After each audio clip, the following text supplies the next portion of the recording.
오늘은 이제 각도문을 좀 얘기를 해볼까 하는데, 각도문이 어떻게 돼 있는 글이냐면 이게 도를 깨닫는 글이다라고 내려주신 거예요. 상제님께서 저 살짝 보여드릴게요. 여기 아이고 깨달을 각자의 길도자 여기 보이십니까? 깨달을 각자의 길도자가 이렇게 있습니다. 예, 요게 각도문입니다. 여기 깨달을 각자거든요. 아이고, 요게 깨달을 각자고 여기 길도자 글문자 해서 여러분 깨달음 하면 뭐가 떠오르십니까? 떠오르는 게 있습니까? 깨닫는다. 우리 영화나 드라마, 만화에서는 이렇죠. 스님이 이러고 있다가 갑자기 짠 하면서 알았노라 이런 걸 이제 좀 깨달음이라고 하는데, 그 태극도에서 하는 깨달음, 이 수도하는데 깨달음은 무조건 있어야 되는 거거든요. 그러면 태극도의 수도와 태극도의 깨달음은 무엇일까? 그럼 태극도에서도 뭔가 성과가 있어야 저희가 한 발 한 발 걸어 나갈 거잖아요. 그 성과에 대해서 한번 알아보는 시간이 오늘 제가 함께 가지고자 하는 시간입니다. 그럼 도대체 이 깨달음이라는 건 뭘까? 여러분들에게 깨달음이란 뭡니까? 한번 얘기해 주십시오. 깨달음이란 뭡니까? 만물의 이치에 대해서 그 이치가 무엇으로 이루어지는지 깊이 아는 분들을 저희가 깨달았다고 보통 얘기해요. 그래서 저 사람은 저거 통했어. 저 사람은 저거 완전 통했어. 이렇게 얘기할 때 저희가 보통 깨달았다라고 얘기를 하는데, 과연 우리 태극도를 하면서 깨달음이라는 건 뭘까? 인과의 상에서 내가 왜 여기에서 이러고 있지를 딱 알게 되는 순간이 있어요. 그죠? 그때 머리로 알던 게 보통 가슴에 탁 내려와서 꽂힐 때, 그때 우리가 깨달음이다라고 얘기를 하거든요. 그리고 보통 깨달음의 순간이 오게 되면 실천하지 못했던 것들을 실천하게 된다거나, 능히 하지 못했던 것들을 이제 능히 할 수 있게 되는 그런 것들을 저희가 깨달았다고 좀 얘기를 하는 것 같아요. 이 수도하면서 뭔가 깨달았다 그러면 굉장히 대단한 거잖아요. 그러면 우리 상제님께서 깨달음에 대해서 뭐라고 말씀해주고 계시는지를 한번 봤으면 해서 제가 이제 얘기를 좀 해볼게요. 요 깨달음, 도를 깨닫는다라는 거, 각도문에 대해서 얘기를 좀 해볼게요. 원문 내용을 그냥 좀 읽어드릴게요. 어렵더라도 한번 같이 보실게요. 부성인지 경전은이라고 시작해요. 그러니까 되죠. 성인의 경전은, 성인께서 만드신 경전이라는 거예요. 경전이라는 건 결국 성인이 가지신 생각과 뜻을 전하는 어떤 그런 책이겠죠. 경전은 문장의 색채를 구하지 않는다라고 나와요. 문장의 색채라는 게 뭐냐면 문장을 화려하게 꾸미는 거. 색채라고 보통 그러죠. 말도 화려하게 꾸미는 걸 색채라고 그래요. 그래서 그 남자들 허세 부릴 때 그런 걸 많이 하는데, 또 그냥 편안하게 얘기하면 될 거를 굉장히 꽈가지고 이상하게 말을 할 때, 그리고 그냥 편하게 쉽게 설명해도 되는데 전문 용어 잔뜩 해가지고 나 되게 똑똑하다는 식으로 말할 때, 이런 것들이 이제 색채라고 생각을 하시면 돼요. 그냥 있는 걸 있는 대로 표현하는 건 색채가 아닙니다. 그래서 색채는 누가 꾸미느냐라고 하면은 과시욕이 있는 사람, 그리고 내가 한 거를 돋보이고 싶어 하는 사람, 많은 사람한테 인정받고 싶어 하는 사람이 보통 요 색채를 쓰거든요. 근데 성인께서는 문장의 색채를 안 쓰신대요. 문장의 색채를 쓰면 되게 있어 보입니다. 근데 있어 보이고 없어 보이고 이런 거 신경을 안 쓰시고 색채를 쓰지 않고 딱 한 가지 추구하는 게 있는데, 뭐냐면 그게 바로 진리다라는 거예요. 진리. 참된 이치만을 추구한다라고 말씀하고 있어요. 그리고 진인의 마음은, 진인이라는 건 이제 성인이시죠. 진실된 어떤 그분의 마음은 뭐냐면 국이 실이 오직 실존하는 것, 실체하는 것, 진실한 것만 구한다라는 거예요. 그럼 뭘 구하지 않는다? 불구 외식. 외식은 이제 겉으로 꾸미는 거거든요. 그래서 겉으로 꾸미는 거는 구하지 않는다. 그러니까 사람들이 겉으로 꾸미는 건 뭘까? 나는 뭘 꾸밀까? 한번 생각을 해보세요. 난 도대체 뭘 꾸밀까? 난 뭐 할 때 나를 꾸미거나 나를 포장할까? 이런 생각을 해보세요. 제일 많이 꾸밀 때는, 저는 제가 가지고 있는 게 요만한 제 성품이 있는데, 이거를 누군가한테 드러내야 되는 순간이 와요. 그러니까 제가 가진 인격도 있잖아요. 그러니까 내가 어느 날 막 하다가 화를 내버렸어요. 이렇게 옆에 있는 도인들하고 있다가 화를 확 내버렸는데, 내 위치상 여기서 화낸 게 너무 창피해요. 그러면 어떻게 하냐면, 내가 이 순간에 화낼 수밖에 없었던 이유들을 막 갖고 와요. 그 사람이 어떻게 행동했고 저렇게 행동해갖고 나는 진짜 멀쩡하고 되게 올바른 도인인데 저 인간이 이렇게 해서 어쩔 수 없이 내가 화낼 수밖에 없었어 라고 말을 이렇게 갖다 붙여요. 이걸 꾸밈이라고 해요. 근데 진실은 뭐예요? 내가 내 성질을 못 참아서 화냈고 나는 도인답지 못하다. 이게 진실인데 이 진실로 나를 있는 그대로 비추기에는 너무 창피한 거예요. 너무 창피할 때 그때 못해요. 그러면 학교 다니면서 친구들 만났는데 친구들이 너는 잘 됐고 너는 잘 됐고 엄마가 어느 날 와가지고 친구 딸 친구 아들은 되게 잘 됐다고 말했을 때 사람이 자격지심이 느껴지고 열등감이 느껴질 때 내가 가진 것을 좀 더 크게 만들어서 내가 그렇게 부족한 사람이 아니라고 항변하고 싶을 때 보통 요럴 때 그러니까 내가 가진 것 그대로를 인정하기엔 창피하고 부끄러울 때 꾸며요.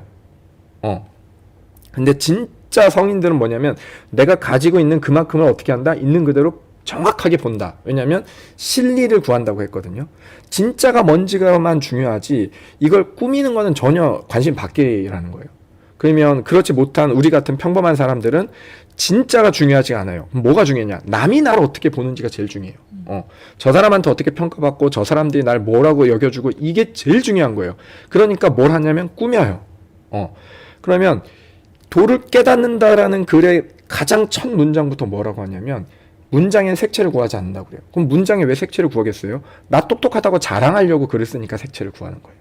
자랑한다는 건 뭐냐면 내가 알고 있는 것보다 더 좋은 사람으로 더 나은 사람으로 더 큰 사람으로 쳐다봤으면 여겨줬으면 이 마음인 거예요. 근데 성인은 그런 거 다 필요 없고 내가 알고 있는 게 뭔지가 정확히 중요한 거예요. 진리가 뭔지만 중요한 거예요. 진짜가 뭔지만 중요하고 누가 보고 누가 얼만큼 보고 이걸 보고 날 좋아하고 안 좋아하고 이런 건 완전 관심 바뀌고 진짜는 뭐지? 진실은 뭐지? 그리고 나 자신을 표현할 때 내가 아는 건 뭐지? 내가 생각하는 건 뭐지? 그러니까 도주님께서 무작위가 도인의 옥조다라고 얘기할 거예요. 사람이 요 꾸민다는 건 뭐냐면 결론적으로 날 속인다는 거거든요. 그럼 나를 왜 속이냐? 열등감 때문에 부끄러워서 그리고 내가 가진 것보다 더 나은 사람으로 보여주고 싶으니까 속인다라는 거예요. 그래서 첫 시작부터 국이 물질 진리 그러니까 사물의 이치만을 구한즉 사물의 이치만을 구한즉 천연한 것 우리가 원래 그러한 것을 천연하다고 하죠. 태어날 때 그 모습을 천연하다고 하죠. 천연한 것을 구하지 조작된 것을 구하지 않는다. 조작은 안 구한다라는 거예요. 조작은 하지 않고 천연한 것만 구한다. 있는 그대로만 구한다.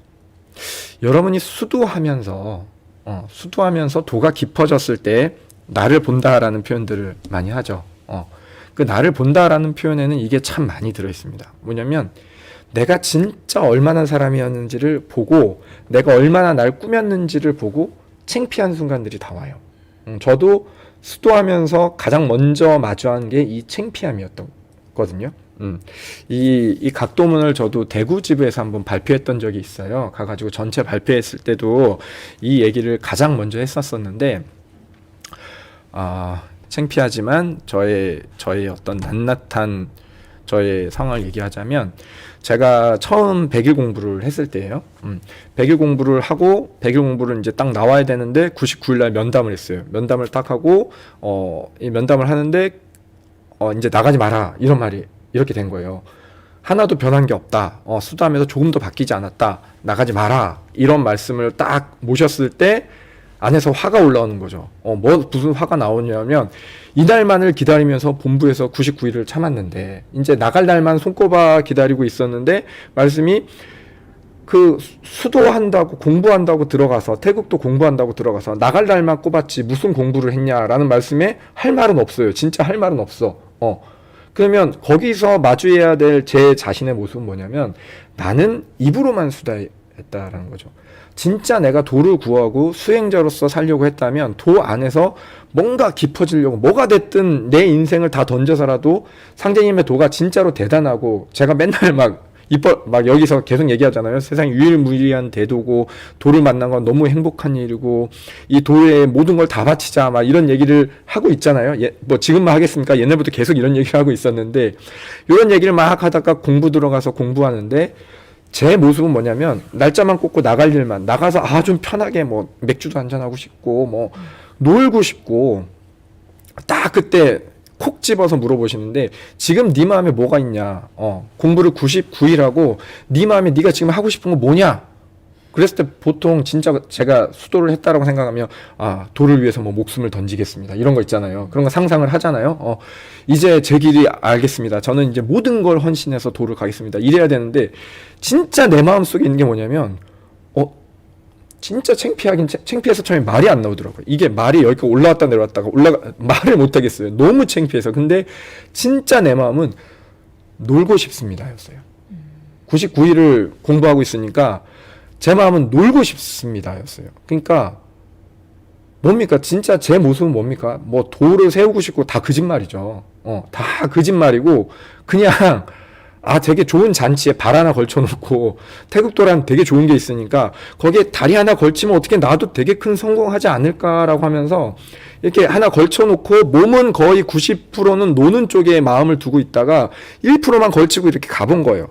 가다 보니까 결국 어떻게 되겠습니까? 이 길이 다른데 도의 길과 나의 사적인 길은 다른데 그럼 가랭이가 찢어지기 직전이니까 가랭이가 찢어질래 아니면 살을래라는 그것 앞에서 저를 봐야 되는 거예요.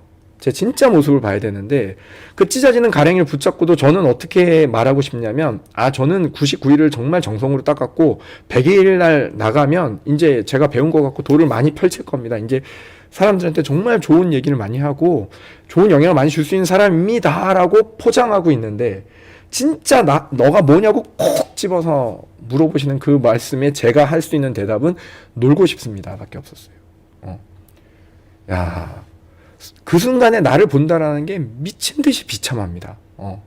진짜 비참하더라고요. 뭐 어떻게 말로 표현할 수 없는 비참함이 저를 사로잡으면서 내가 뭘 했는지 내가 돌을 닦는다면서 했던 세월들이 뭔지를 정확히 알겠는데 내가 얼마나 거짓으로 살아왔는가, 내가 얼마나 나를 포장하고 꾸미고 지금도 뭐 그것의 연속이겠죠. 진짜 내 모습이 있는 데를 내가 인정해 본 적이 있는가? 이런 질문들을 던지면서 이제 다시 본부에 가서 공부를 다시 시작을 한 거죠. 다시 공부를 시작하는데 그냥 주문을 하면 비참하고 수련을 해도 비참하고 그런 이루 말할 수가 없더라고요. 근데 그때 그 순간이 깨달음이라는 거를 저는 이제는 알겠어요. 이게 깨달음이라는 거구나. 내가 나를 딱 보잖아요. 그러면은 비참합니다. 비참하면 뭘 하고 싶으냐면 바뀌고 싶어요. 더 이상 이렇게 비참한 인간으로 살고 싶지가 않아요. 내가 비참하게 살아왔다는 걸 아는 그 순간에. 근데 계속 꾸미고 포장하면 남이 내 포장한 모습을 이렇게 보잖아요. 그래서 사람들이 나랑 가까운 사람은 멀리 하고요. 멀리 있는 사람만 좋아해요. 뭐냐면 멀리 있는 사람은 어쩌다 날 보잖아요. 그러니까 그 사람이 날 보는 시간이 길어야 2-3시간이에요. 그러니까 그 시간은 열심히 포장할 수가 있어요. 화도 참을 수 있고 막 배려하는 척도 할 수 있고. 근데 가까이 있는 사람 24시간을 같이 해버리면 힘들면 깔아주고 승질나면 화내고 막 이런 걸 다 보여줘 버린단 말이에요. 그러니까 가까이 있는 사람한테 난 좋은 사람이 될 수 없죠. 왜냐하면 난 좋은 사람이 아니니까. 근데 멀리 있는 사람한테는 가끔 보니까 좋은 사람인 척 할 수 있고 그 사람은 날 좋은 사람으로 여겨줄 수 있겠죠. 그러면 내 꾸며놓은 모습을 좋아하는 사람만 좋아하는 거예요. 그러니까 멀리 있는 사람은 아이고 좋은 사람이고 가까이 있는 사람은 저리 가. 너무 가까이 오지 마. 어디 날 보려고 그래. 어디 나의 진짜 모습을 보려고 그래. 저리 가. 그러면서 멀리 하는 거예요. 그래서 성인이고 바르게 된 사람이면 가까이 올수록 더 친해지고 싶어요. 진짜 제대로 닦은 사람이면 가까이 못 가서 안달이겠죠. 왜냐면 가까이 갈수록 편안하고 행복하니까.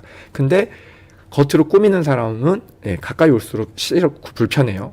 내 스스로 그렇고 상대방도 그래요. 그래서 멀리서 저 사람 너무 괜찮네. 가까이 가갖고 막 친해지려고 하다 보니까 어이구 그런 사람이 아니었네. 멀리 해야겠네. 이게 거의 대부분의 사람들의 모습입니다. 자기 자신을 보지 못하니까 본인이 그러함에도 불구하고 뭐라고 생각하냐면 사람들이 날 잘 몰라라고 생각을 해요. 그래서 가까이 있어서 나를 정확히 보고 나를 피하는 사람들은 나를 모르는 사람, 멀리 있다가 어쩌다 나를 보고 꾸며놓은 내 모습을 보고 너는 훌륭하다고 말하는 사람만 나를 알아주는 사람. 요 착각에서 빠져나와야 되는데 요 착각이 머리를 깨부셔야 되는데 이게 안 부서져요. 대부분 나를 좋게 보는 몇몇 앞에서 그냥 안주하고 그런 사람만 있는 세상이 진실이라고 믿으면서 그 세상에 딱 갇혀가지고 나머지는 전부 배척하면서 세상을 부정해.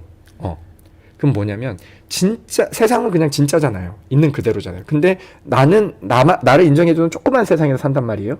그러니까 이 조그만 세상만 진짜라고 믿으니까 진짜 세상하고 괴리가 커요, 안 커요? 이게 크면 클수록 깨달음은 완전 없는 거예요. 뭘 깨닫는다는 건 불가능한 일이에요. 깨달음이라는 거는 사물의 진리와 통하는 거고 진실과 통하는 건데 진실을 보는 눈 자체가 없잖아요. 왜냐하면 난 진실을 보면 안 되니까. 그죠? 난 꾸며놓은 세상에 살아야 되고 내가 꾸며놓은 걸 사람들이 보고 나를 인정해줘야 되는데 진실을 보면 어떻게 해요?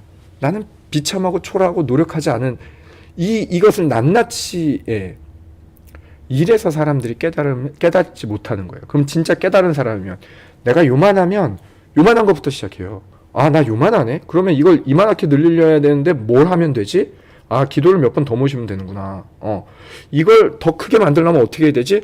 아, 밤잠을 줄이고 노력해야 되는구나. 남들은 사시기도 모실 때 나는 이틀에 한 번 기도 모셨어. 근데 도심이 똑같길 바래. 아니에요. 도심이 내가 더 크다고 생각해요. 이게 사람의 편벽됨이에요. 사시기도 꾸준히 모신 사람하고 이틀에 한 번 기도 모신 사람하고 내가 아니라 남이라고 생각해봐요. 그럼 명확해요. 그죠? 명확하죠. 당연히 사시기도 모신 사람이 뭐가 나와도 낫겠지. 들인 시간과 노력이 있는데 하지만 그게 나일 땐 어떻게 해요? 나는 특별하니까 이틀에 한 번 기도 모셔도 매일 기도 모시는 저 사람보다 도심이 훨씬 훌륭해. 그러면서 그 사람이 10가지를 잘하고 한 가지를 못하고 나는 10가지를 못하고 한 가지를 잘할 때 그 사람이 잘하는 10가지는 별 볼일 없고 내가 잘하는 한 가지만 세상에 제일 소중하다고 또 포장하고 또 포장하고 또 포장하고 한없이 포장하면서 나를 어떤 세상에 막 가두고 사는 게 대부분의 인간이에요. 대부분의 인간이 이러고 사니까 상제님을 못 봐요. 야, 제가 참 이 부분에 대해서 너무 느낀 게 많아서 제 얘기가 부끄럽지만 이렇게 다 쏟아내는데 제가 교회를 참 열심히 다녔을 때 교회 다닐 때 병이 뭐였냐면 나중에 교회 나와서 알았어요. 하나님이 나를 위해 존재한다고 생각했어요. 뭔 얘기냐면 내가 잘못을 해도 교회 사람들 제일 싫어하는 게 그거잖아요. 여러분들도 제가 여기 있는 오은원에서한테 잘못을 했어요. 그리고서는 오은원에서한테 가서 사과를 해야 돼요. 그죠? 오은에서한테 감정 상하게 했으면 오은에서 미안해요 하면 풀리잖아요. 근데 하나님한테 가서 빌어요. 뭐냐면 저의 죄를 사하여 주옵시고 그리고 오네스한테는 쪽팔리니까 사과를 안 해요. 그리고는 하나님께서 날 용서해 줬으니까 나는 괜찮다라고 믿고 살아요. 그런 하나님은 세상에 사실은 있으면 안 돼요. 그러면 나만 사랑하고 오네스는 안 사랑하는 사람이 하나님이잖아요. 편벽되고 나만을 위하고 나만을 사랑하고 모든 것을 날 위해 준비한 그런 하나님을 내가 만들어요. 꼭 그 도깨비 방망이처럼 금 나와라 뚝딱 하면 날 위에 금덩이가 나오고 노력해서 열심히 돈 벌어갖고 나와야 금덩이가 나와야 하나님은 공평한데 내가 필요하면 금 나오고 내가 필요하면 돈 나오고 물 나와야 되는 게 제가 기독교 다니면서 믿었던 하나님이에요. 그러니까 완전히 집단 이기적으로 바뀌고 나 자신을 위한 하나님으로 바꾸니까 내 세상을 더 포장하고 거기에 굳어지게 만드는 신앙을 제가 교회 다니면서 가지고 있었어요. 그래서 그게 답답하고 거기서 못 견뎌서 교회를 나와서 이 도를 알아보다 보니까 이제는 알겠는 거예요. 아, 그거는 하나님이 그런 적도 없고 내가 하나님이라는 상을 만들어서 그냥 그거라고 계속 믿고 있는 거구나. 난 영원히 그 수레에 박혀서 너무나 불행한 인생을 살았겠구나. 그럼 진짜 상제님은 오네스도 사랑하고 나도 사랑해요. 그러면 상제님이 하실 말씀은 딱 하나예요. 너 가서 오네스한테 사과하기 전에는 내 앞에 오지 마. 너 가서 네 친구한테 사과하기 전에 내 앞에 오지 마. 그래서 구전상님 뭐라고 하십니까? 누가 날 상하게 하면 집에 가서 정한수를 떠놓고 잘못한 게 있나 없나 먼저 빌어라. 그래서 내가 잘못한 게 있으면 나 그 갚게 될 거고 잘못한 게 없으면 본처로 돌아간다. 이 말씀을 해놓고 그리고 기독교도 원래 그런 종교가 아니에요. 예수님도 뭐라고 하냐면 옛날에 그 교회는 다 산 위에 있었거든요. 그러니까 몇 시간을 걸어 올라가야 돼요. 산 위에 올라오다가 친구한테 잘못한 것이 떠오르거든 예배 오지 말고 돌아가서 사과하고 와라. 그런 예배는 아무 의미가 없다. 그러니까 성인들 말씀도 거의 똑같았는데 어찌됐든 그 종교가 변하고 이렇게 하면서 사람들이 만들어 놓은 종교는 그렇게 퇴색이 돼가요.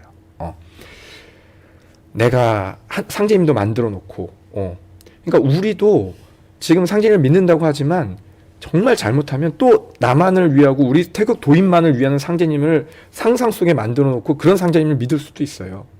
그런 상황에서는 절대 깨달음이 없습니다. 사물을 온전히 그대로 봐야 되고요. 상제님을 상제님 그대로 보고 나를 나 그대로 보고 그러니까 맨날 보라는 게 뭐냐면 내 모습을 봐라 내 마음을 봐라 있는 대로 보지 않으면 깨달음은 없다라는 겁니다. 깨달으려면 무조건 진실에 닿아야 돼요. 여기 진실에 닿아야 되고요. 깨달으면 반드시 진실에 닿아야 되고요. 실체에 닿아야 되고요. 천연에 닿아야 됩니다. 그리고 절대 닿지 말아야 되는 게 조작이에요. 그리고 포장, 색채입니다. 색채 절대 안 되고요. 조작 절대 안 됩니다. 외식, 겉으로 꾸미는 거 절대 안 됩니다. 이것들은 도를 깨달을 수 없게 만들고 세상을 올바르게 보지 못하게 만들고 사물을 있는 그대로 볼 수 없게 만듭니다. 근데 너무나 무서운 거는 나는 제대로 보고 있다고 착각하면서 사는 사람이 대다수입니다.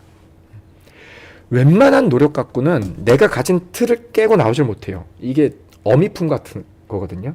닭이 그 알을 품고 있는 그런 따뜻한 온기 같은 거라서 내가 여기서 나가면 상처받을 것 같고 미움받을 것 같고 사람들한테 조롱받을 것 같고 나는 이미 조롱받고 상처받고 있어요, 사실은. 왜냐면 타인은 정확히 보이잖아요. 그죠? 내가 백날 포장해봤자 다른 사람 눈에는 정확히 보이는데 본인은 끊임없이 포장 속에 나를 가다 놓고선 남들이 날 그렇게 보겠지 믿고 있는 거예요. 이 남 얘기 아니라 정확히 제 얘기예요. 제가 계속 그렇게 보고 있고 또 안주하고 또 안주하고 하는 제 마음의 자리는 항상 그 자리예요. 있는 그대로 보면은 날카롭고 매섭거든요. 왜냐하면 노력하지 않았는데 무슨 결과가 있겠어요. 그리고 나는 게을르고 싶어서 땐 게을렀는데 그 게을름에 대한 대가를 받고 싶지 않다라는 거는 말도 안 되는 건데 나는 안 받고 싶어요. 너무 적나라한 얘기를 굉장히 많이 했는데 제가 느끼는 깨달음이라는 거는 세상을 진실하게 보는 것이 그 첫 번째입니다.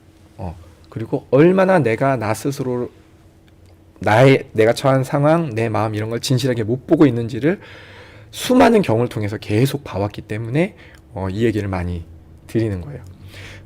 진짜 세월은 안 계셨으면 전 영원히 제 자신을 못 봤을 것 같아요. 그냥 진경 붙들고 좋은 얘기하고 막 그랬을 것 같아요. 근데 그 공부시키시고 세월님께서 쿡 찔러 물어보시는 네 진짜 마음이 뭐냐고 딱 물어보실 때 놀고 싶습니다라는 그 비참한 말을 토해내는 그 순간에 저는 이게 나를 보는 어떤 그 세상이 와자장창 깨지는 순간이었어요. 그 다음부터는 계속 그 숙제를 해나가고 있는 것 같아요. 진짜가 뭘까? 내 마음에 저건 뭘까? 도를 깨닫는 글이라고 하는 각도문의 서두는 이렇게 시작을 합니다. 진짜를 봐야 된다. 다음 내용 좀 넘어가 볼게요. 상제님께서 말씀하시는 깨달음은 성인이 되는 길이에요. 깨달으면 성인이 되는 거예요.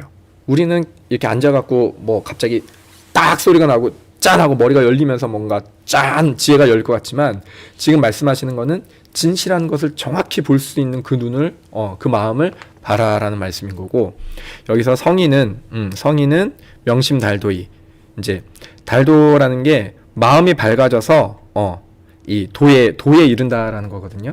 그리고 불구문달 이 문달이 뭐냐면 이름이 널리 알려지는 거예요. 그러니까 뭐 저기 해갖고 저기엔 누가 있대 그분 되게 유명해 그분 말씀하면 되게 좋아 이런 소문이 나는 걸 문달이라고 하는 거예요. 그러니까 그냥 마음이 밝아져서 도에 이르렀나 안 이르렀나 이게 중요한데 내 이름이 알려졌나 안 알려졌나 이게 중요하다 그러면 나는 성인의 마음에 가까웠다 아니다 이게 이제 잣대가 되는 거예요.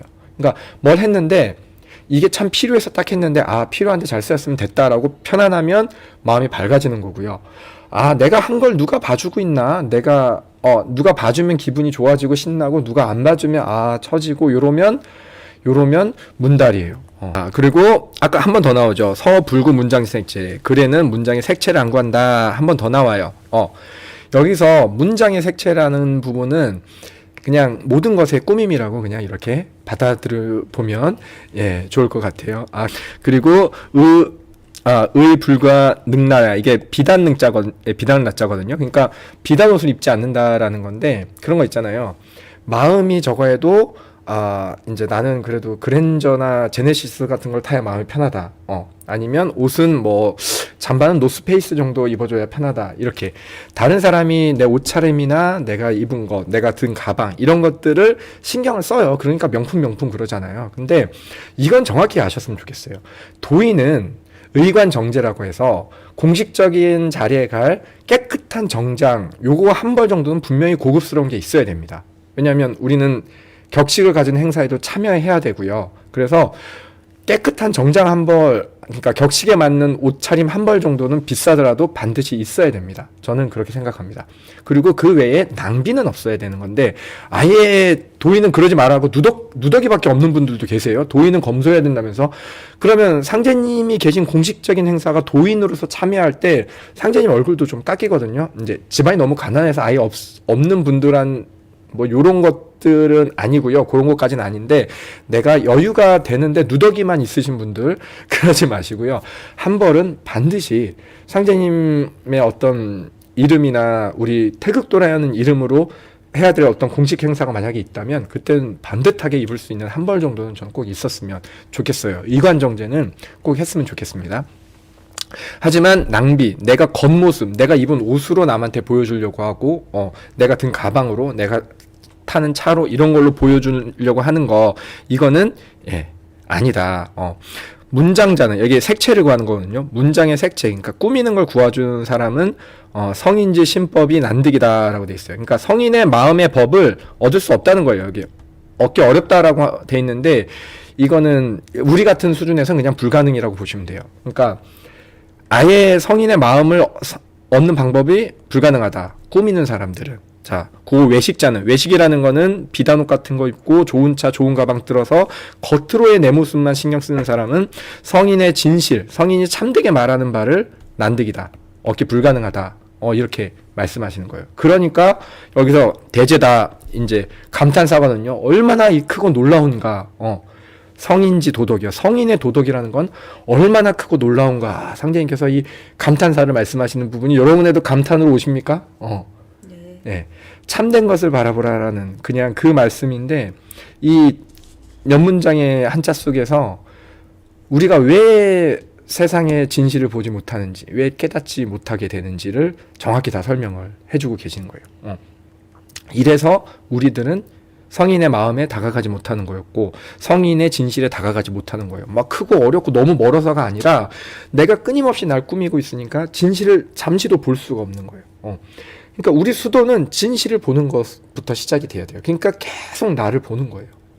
나를 봐라, 나를 봐라. 뭔가를 꺾여서 하나를 봐요. 그러면 그게 전부라고 믿으시면 안 돼요. 좀 있으면 벗기면 또 있고, 벗기면 또 있고, 그 안에 진짜 내 마음이 또 있고, 또 있고, 또 있고, 또 있고, 나중에 아무것도 속이지 않는 마음이 가야 무작위가 되겠죠. 나를 하나도 속이지 않는 마음이라는 건 도대체 뭘까요, 여러분? 나를 아예 안 속이는 마음자리에 내가 머무르면 내 마음은 얼마나 편할까요? 이 꾸미는 건 끊임없이 나를 불편하고 하고 괴롭게 합니다. 거짓말을 처음에 한마디를 했는데 이 거짓말을 무마하기 위해서 다른 거짓말을 하고 또 거짓말을 하고 또 거짓말을 하고 또 거짓말을 하고, 그러다 도저히 안 돼서 거짓말이 깨어질 상황에서 내가 힘과 권력이 있으면 힘과 권력으로 눌러버리고, 이게 선천의 악업이거든요. 근데 진실은 모든 것을 파헤치는. 그래서 어렵더라고요. 어린아이의 마음으로 돌아가면 좀 더 가까워질까요? 어린아이 마음 가깝더라고요. 어린아이를 키워보신 분들은 알겠지만, 어린아이는 이거 가서 이렇게 말하면 안 돼라고 말하면 누구한테 가서 우리 엄마가 아빠가 이거 이렇게 말하면 안 돼라고 말했어요까지 말해요. 속여야 된다라는 생각 자체를 못하기 때문에. 그리고 어린아이들은 보통 이렇게 말하죠. 뭐 누구는, 그러니까 제 딸이 하연인데, 하연아 이것 좀 해. 그러면 하연이는 이거 할래. 이렇게 본인을 3인칭으로 얘기할 때가 많아요. 근데 우리가 나를 보는 가장 정확한 방법은 나를 타인처럼 보는 거예요. 나를 타인으로 보면 명확한 것들이 엄청 많습니다. 그래서 저도 제 자신을 들여다보기 제일 좋은 게, 지금 한 영상을 제가 편집하거든요. 근데 제가 한 말을 제가 다 듣고 편집을 합니다. 그러면 내가 뭔 얘기를 하는지 정확히 들리고, 그때 참 제 모습이 많이 보여요. 그래서 저는 제 영상을 꼭 제가 편집합니다. 한 번 더 나를 보려고. 어린아이라고 다 그렇진 않습니다. 다 되진 않는데 그래도 어른보단 가까운 것 같고요. 수도인의 마음은 더, 어린아이의 마음 더 안쪽으로 들어가게 된다라고 저는 생각하는 부분이 있어요. 자, 그러면 다음 문장을 한번 넘어가 볼게요. 여기부터는 좀 어렵습니다. 그러니까 그냥 쭉 그냥 읽기만 할게요. 원형이정과 대경대법은 우주가 이루어진 법칙이에요. 도정천지하고, 도로서 천지에 가득히 바르고, 수로는 수천 가지 법이 이치로서 신법을 정하여졌다. 이 세상은 물리 법칙으로 하면 수만 가지 물리 법칙이 있죠. 수학적 법칙이 있죠. 그런 수많은 법칙들로 세상이 이치가 정해져 있는 거예요. 정해져 있고, 그 세상은 그 이치에서 어김없이 이제 흘러가고 있다라는 거예요. 아침이 지나면 그 낮이 오고, 낮이 지나면 저녁이 오고, 저녁이 지나면 밤이 오고, 봄이 지나면 여름이 오고, 여름이 지나면 가을이 오고, 가을이 지나면 겨울이 오고, 그래서 봄에는 씨 뿌리고, 여름에는 가꾸고, 가을에는 추수하고. 너무 당연하죠. 예, 함정에서 여기는 이렇게 해놓을게요. 이렇게 한자를 이해하려고 하지 마십시오. 세상엔 너무 당연한 이치가 있다라는 거예요. 근데 그 이치에 따라서 어김없이 이 우주는 움직이고 있다라는 걸 묘사해 주시는 거예요. 원형이정과 대경대법이라는 건 우주는 있는 그대로의 모습으로 그냥 하염없이 흘러가고 있고, 그 안에 수많은 법칙과 이치가 한치의 어긋남 없이 있는 그대로의 모습으로 정확히 가득하다라고 도주님께서 우주를 바라보는 관점이시겠죠. 우리 입장에서는 이런 관점이 잘 안 보여요. 그래서 이 수많은 이치와 이런 것들이 이렇게 우주 있는 그대로 얘기하니 그것이 얼마나 크고 바르고 빛나느냐라는 말씀이에요. 도주님께서 바라보시는 우주는 크고 아름답고 빛나죠. 왜냐하면 있는 그대로의 모습으로 한치의 변화 없이 수많은 법칙이 얼그러져서 이치 그 자체로 다 움직이고 있으니까. 근데 우리들이 보는 우주는 어떻습니까? 내가 왜곡해버린 우주라고 생각해 보십시오. 내가 왜곡해버린 세상. 슬프고 아프고 우울하고 고통스러울 수 있어요. 있는 그대로의 세상을 나는 옛날에 지워버렸으니까. 근데 도주님께서는 이 세상은 뭐라고 한다? 정되어 강명하다. 크고 바르고 빛나다라는 말씀을 하고 계시는 거예요. 우주는 원래 이렇습니다. 그리고 이제 선불류는 대도의 정통이다. 그전에 나온 종교가 다 대도의 정통으로서 지금의 이 이치들을 계속 가르쳤는데, 이 시점에 이르러서 선후천의 이제 후천의 도가 선천의 도를 대신해서 말한다라는 건 뭐냐면, 지금 상제님이 내놓으신 이 태극도가 기존의 이 아름다운 우주, 온전한 우주를 유도불도 선도라는 이 가르침이 가르쳐 왔었는데, 전하져 왔었는데, 이거는 대도로 올바른 걸 가는 정통적인 길은 맞는데, 지금 이 시점에 나온 이 후천에 나온 도, 후에 나온 이 태극도가, 무국도 태극도가 선천에 있는 도를 대신하여 이제 말하는 도다라는 얘기예요. 이 모든 앞에 있는 도, 우리가 유불선 삼합지도 세상에 있는 도를 다 합쳐서 새 도를 만들었다라는 구천상제님의 표현이 바로 이 표현인 거예요. 그래서 지금 이 도로서 그동안의 우주를 설명하던 모든 이치를 새롭게 다 말한 도다. 도준께서. 그래서 여기서 이기생이다. 모든 이치와 기운이 생하게 되느니 크고 지극하고 성하도다. 얼마나 이 도가 크고 지극하고 성한가. 이 태극도라는 것이.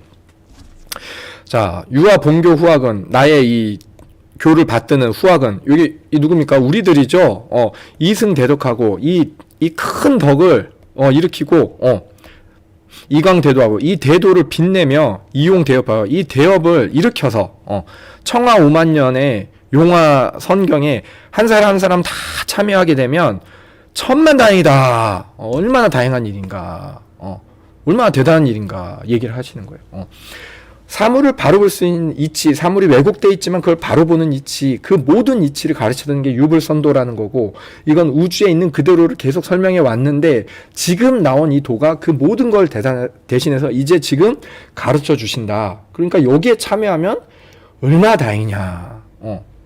자, 도를 깨달으라고 주신 글이 바로 이 각도문이라는 거예요. 여러분, 우리가 이 도를 만나서 기도하고 수련하고 또 가르침대로 따르고 그러면서 계속 뭘 했나 보면 내 자신의 마음을 봤어요. 그래서 나의 이기심도 받고 나의 어리석음도 받고 나의 편벽함도 받고, 그 보게 됐던 모든 순간들이 내 씨앗이 되어서 그것이 발화되어서 나오는 것이 나의 행실이에요. 내가 누군가를 위해 조금 더 웃는 사람이 되고, 내가 화를 좀 더 참고 인내할 수 있는 사람이 되고, 어떤 상황에서 이치대로 행동하고 손해를 보더라도 양보하고, 이 도에서 하라고 했던 그 행동들을 해 나가는 거는 이 도 덕분에 나를 보고 바뀌어서 변하게 되는 이런 순간들이거든요. 결국 깨달음이 있어야 바뀔 수 있는 겁니다. 그 깨달음은 대단하고 크게 생각하지 마시고 있는 그대로를 보는 거, 그 시작은 나를 보는 거.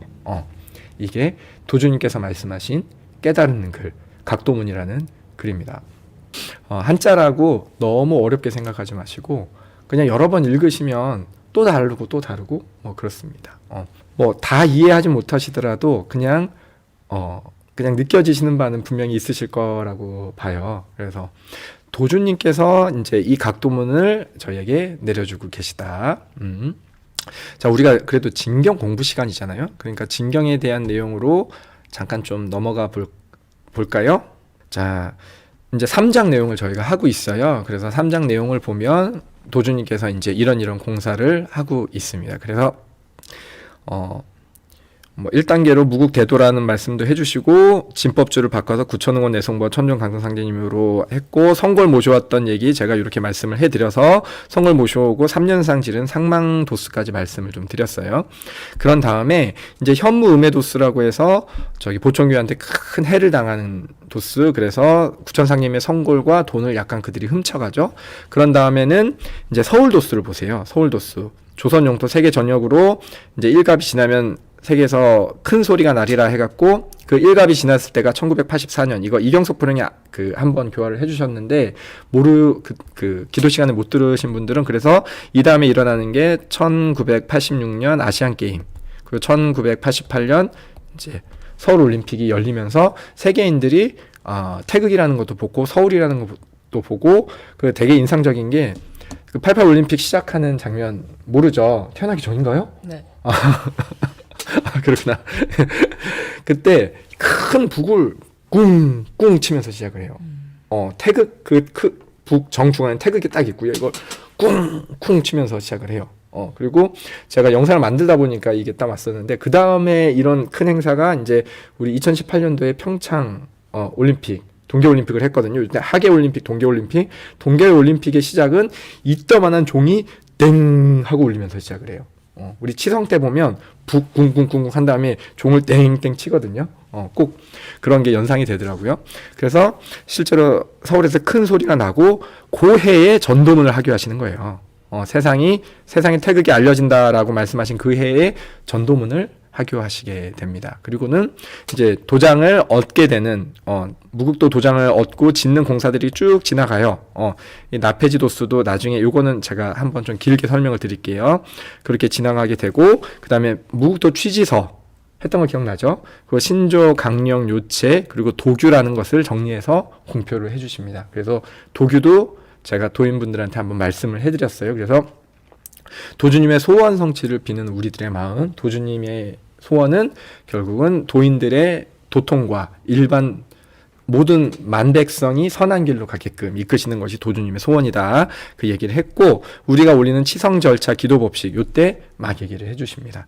그리고 주문도 우리가 외우지 않지만 당시에는 수많은 주문들을 우리 선배들한테 알려주셨고요. 이때 도인의 수가 10만 호를 넘고 그 다음에 각도문을 1925년도에 각도문을 비로소 저희한테 주시게 됩니다. 그래서 저희가 요 각도문까지 본 겁니다. 각도문까지 본 거고 요거를 한번 보여드릴게요. 그래서 앞쪽에서 이제 뭐 대중화도수 이렇게 했고요. 여기 보면 여기 그 무국대도 선포하시고 전도문 하교하시고 태균도장 연건하시고 무국도 취서 강령 등 얘기하시면서 요 각도문을 이제 이렇게 보여주셨다. 여기까지가 오늘 진도 나간답니다. 그래서 요 다음에는 이제 포유문이라고 딱 나오죠. 3년 후에 포유문과 낙화에 대해서 나오거든요. 그래서 3장을 너무 여러 번 나눠서 하지만 참 중요해요. 무국도의 거의 전반적인 역사이기 때문에. 그래서 이것들을 다 나눠서 했으면 좋겠고 다음 주에는 포유문을 위주로 해서 이제 잠룡도수에 시작하는 그 부분까지 함께 얘기를 나눠볼까 합니다. 그래서 혹시라도 포유문 읽어보시고 질문을 준비해 주시면 너무너무 좋겠고요. 태극진경 3장 읽으시다가 혹시라도 이거는 좀 물어보고 싶다 그런 게 있으면 그것도 준비를 해 주십시오. 그래서 오늘은 각도문 했습니다. 자, 어떻게 질문이 없으시면 오늘 이렇게 마치면 어떨까 하는데 괜찮겠죠? 그러면 주말인데 좋은 주말 되시고요. 도인 여러분, 오늘 얘기는 여기서 마치겠습니다. 함께 해주셔서 감사합니다. 수고하셨습니다.